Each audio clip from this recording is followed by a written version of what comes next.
Hello everyone, welcome back to my channel.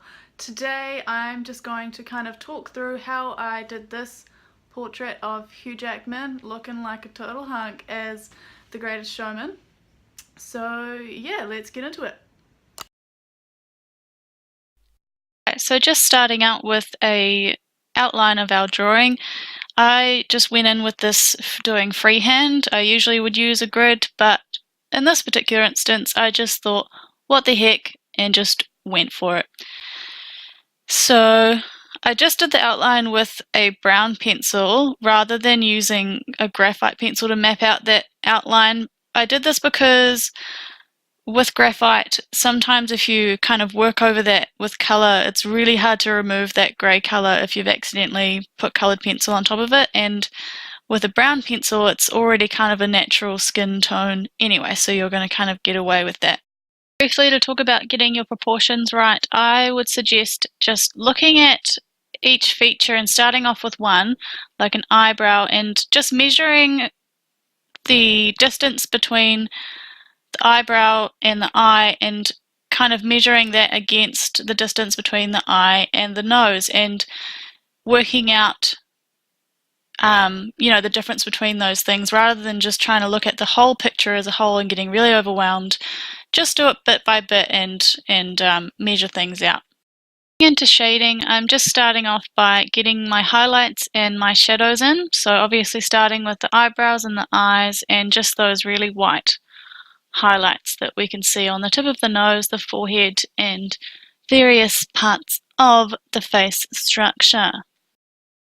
And I'm just laying down some colour, not pressing too hard with my pencil just yet because we're going to want to leave a lot of room to just build up that pigment as we go along.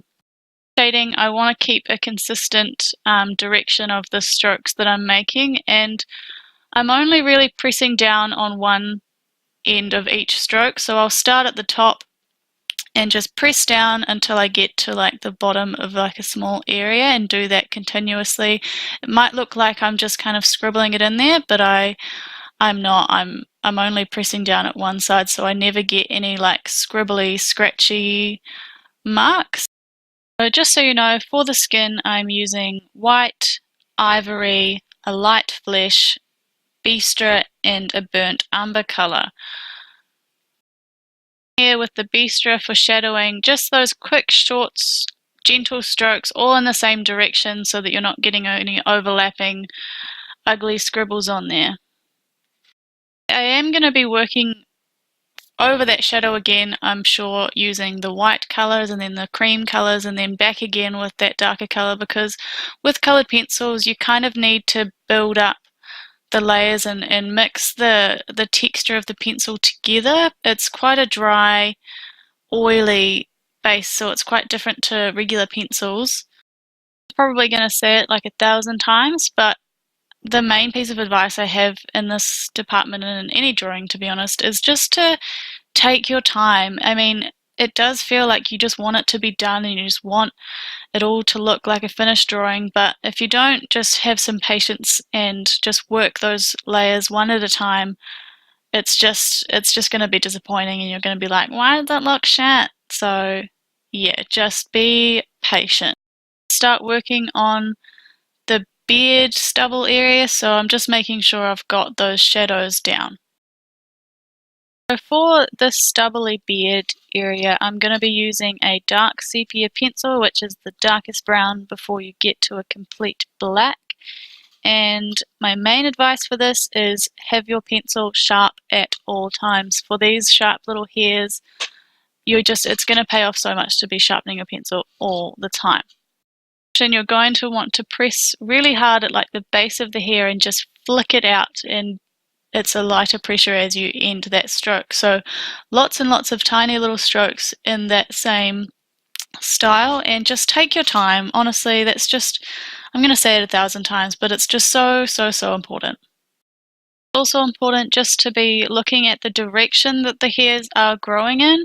As you can see up by the cheekbone, they are growing slightly to the left, and then as they come around down to the jawline, they start to head in the opposite direction a little bit. So just making sure you're looking at the way the hair is actually growing. Just to pay attention to is the grouping of those hairs. They are not uniformly shaped, they are randomly grouping. So just paying attention to that as well. So just kind of finishing off some of those skin areas, just applying the same shadow and highlight principles as the rest of the face. On the hair, I'm essentially going to be doing the same sort of stuff as I did with the stubble. I'm just going to lay down a few little highlights to show me where the little light areas are, and essentially just short strokes, a lot longer than the stubble hairs, just in those short motions and just filling in the area pretty much. It doesn't have to be too detailed, as we're going to have a much darker layer on top of this one. Really, you're just trying to lay down again the direction of the hairs and just block in that space. After that, I'm going in with my dark sepia just to really define those hairs and get that dark colour in there. I'm also using an ivory pencil to pull out the highlights in there to give it some form and depth, but yeah, just keeping your pencil sharp and really filling in that hair.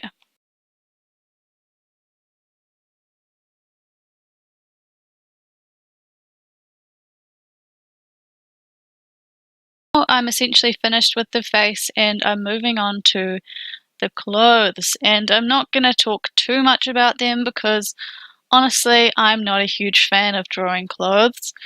I think the thing that I can say is that you can afford to press a lot harder with your pencils and not worry too much, especially with the white. You're just going to really want to flatten out that white colour for that bright collar. You can just press really hard because that is going to allow you to mix those colours in together really well, like with the reds and the yellows and the browns, just layering those over top of each other, and with the satiny texture, just really trying to blend that. Satin is like a nice easy texture just because it has so much reflection, and the highlights and lowlights are really opposite each other, so you can just get away with laying down some really flat colour, and just a little bit of blending in between those two shades is you're going to get away with that easy. So now I'm working on the background, which is essentially just a really bright light in behind him of like the show.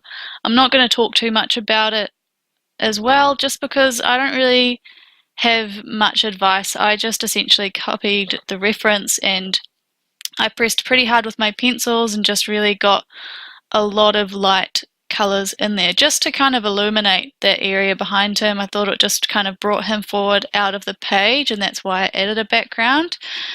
But yeah, essentially this is it.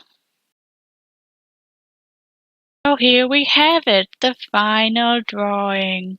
Aww. Okay, so thank you for watching. I hope that that had some useful information. And also, I hope that you like that movie because it's friggin' the best time ever. Anyway, just as always, comment down below what you think, comment what you want me to draw next. I will be looking at those and being like, who am I gonna draw? But yeah, I will see you next time. Thank you for watching. Bye!